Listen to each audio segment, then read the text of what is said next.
Musta man mo diha. Nakaroon sa mga ang kuan guys. Kabukiran. Mangwatag itlog. Nara ay awa guys. See? Daghan kayo no. 12 ni sila kabuok. Ako ning kuhaon. Kay dili man gini siya mapiso. Kay itlog man ni sa pagkaon siguro nila guys. Wala na may sunoy, wala na lalaki. Or sige yapon sila pagitlog. Sigurado ko dili gid ni siya mapiso. So ato na lang ni kuhaon. Atong konsumuhon guys. Murag pila ka buok? 12 siguro ni.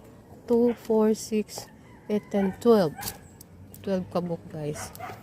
So atong kuhaon ani is kuan lang 11 para itlogan paghihapon. Okay, bye guys.